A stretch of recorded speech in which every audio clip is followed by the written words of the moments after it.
नमस्कार प्यारे बच्चों, मैं भोला सर तुम लोग के लिए लाया बायोलॉजी का एक नया चैप्टर जिसका नाम है एक्सक्रीटरी सिस्टम। देखिए सिस्टम होता क्या है। सिस्टम कहने का मतलब हुआ एक से अधिक जब कोई भी पार्ट एक साथ एक ही कार्य को करता है तो उसको सिस्टम कहते हैं। जैसे मान लीजिए कि जो कंप्यूटर होता है उसमें सीपीयू, कीबोर्ड, माउस, यूपीएस ये सभी मिलकर क्या करता है, एक कार्य को करता है, तो हम लोग उसको क्या कहते हैं, कंप्यूटर सिस्टम। उसी प्रकार हमारे शरीर में भी सिस्टम जैसा काम करता है। उत्सर्जन मतलब होता है कि शरीर से जो हानिकारक पदार्थ है, समझे, जो विषैला पदार्थ है उसको शरीर से क्या करना, बाहर निकालना। ये जो शरीर से बाहर निकलेगा इसे क्या करेंगे, उत्सर्जित पदार्थ। तो देखिए हमारे शरीर में बहुत प्रकार के उत्सर्जित पदार्थ हैं। जैसे मान लीजिए कि अनपचा भोजन हो गया, CO2 हो गया, कार्बन डाइऑक्साइड, पसीना हो गया, मूत्र हो गया, ये सब क्या है, हमारे शरीर के बहुत हानिकारक है। सबको शरीर से बाहर निकालने के लिए जो अंग बना है हमारे शरीर में उसको बोलते हैं उत्सर्जित अंग। हमारे शरीर में मुख्यतः 5 उत्सर्जित अंग है। पहला नंबर में त्वचा हो गया। देखिए त्वचा से क्या होता है, त्वचा में से देखिएगा पसीना निकलता है। त्वचा से क्या क्या निकल सकता है, देखिए पसीना हो गया है। उसके बाद हो गया सीबम। ये देखिए सीबम क्या होता है, कभी कभी देखिएगा सो के उठिएगा तो नाक के ऊपर में क्या होता है, चिपचिपा पदार्थ पाया जाता है, इसको क्या कहते हैं, सीबम कहते हैं। ये भी शरीर से क्या करता है, त्वचा के थ्रू हमारे शरीर से बाहर निकलता है। दूसरे नंबर में देखिए फेफड़ा। फेफड़ा क्या करता है, कौन सा हानिकारक पदार्थ को बाहर निकालेगा, CO2, कार्बन डाइऑक्साइड। शरीर में जब हम लोग ऑक्सीजन लेते हैं फेफड़ा में क्या जाता है, वो ऑक्सीजन या फिर शरीर के विभिन्न भागों में जाकर के क्या होता है, फिर से अशुद्ध होकर के फिर शरीर से फेफड़ा के थ्रू बाहर निकल जाता है। तो ये भी एक प्रकार से क्या किया, शरीर से बाह्य पदार्थ को बाहर निकाला। तीसरा नंबर में हम लोग देखेंगे यकृत को। देखिए यकृत क्या है, यकृत सबसे बड़ी पाचन ग्रंथि है।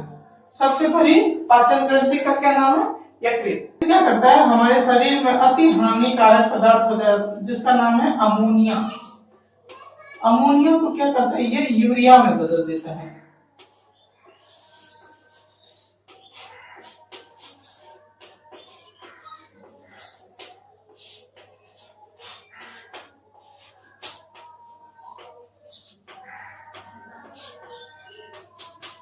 बहुत बार ये प्रश्न पूछा है कि बताइए कि अमोनिया को यूरिया में कौन बदलता है, तो क्या आंसर क्या होगा, लीवर, यकृत। देखिए उसके बाद हम लोग जानेंगे बलियां के बारे में। जब खाना पूर्ण रूप से पच जाता है तो उसको हम लोग क्या कहते हैं, काइल।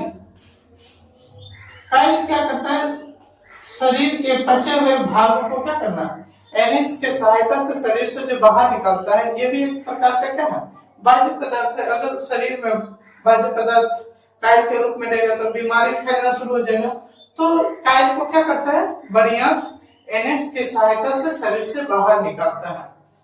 और हम लोग का जो मेन इंपॉर्टेंट है ब्रिक। देखिए इसको ब्रिक को अंग्रेजी में किडनी बोलते हैं, इसका दूसरा नाम गुर्दे भी कहा जाता है।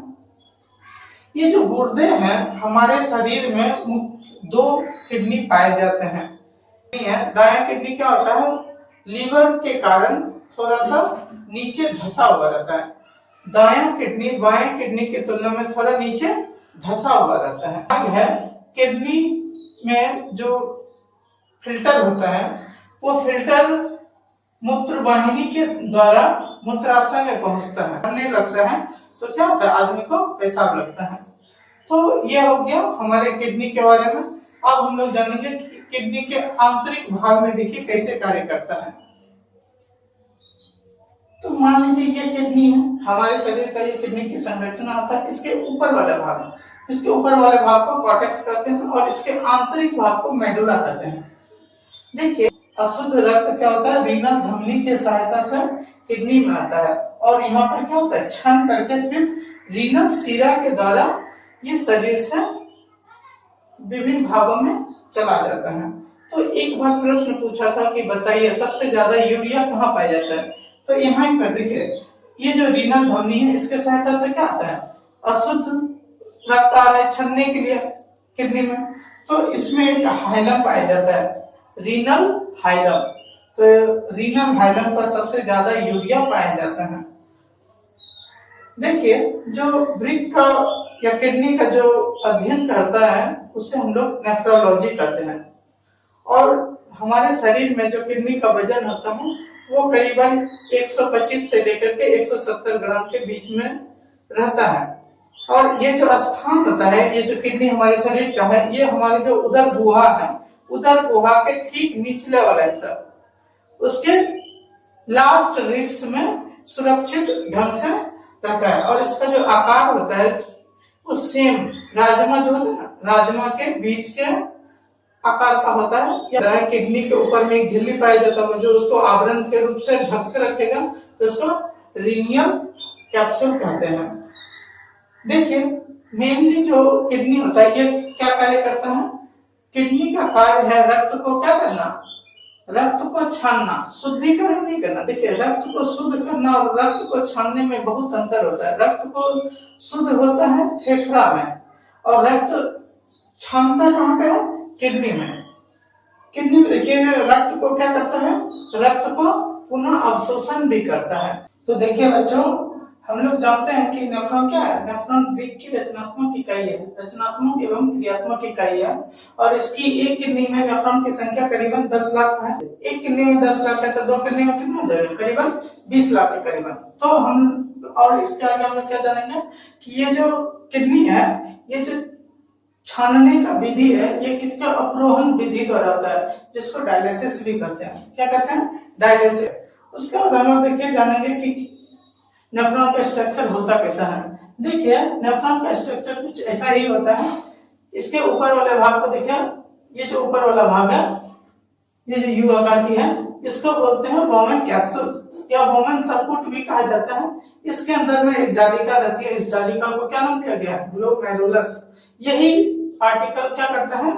हमारे जो रक्त है उसको छानने का प्रथम कार्य करता है। इसके नीचे में ये जो यू आकार की है, इसको बोलते हैं हैनल लूप।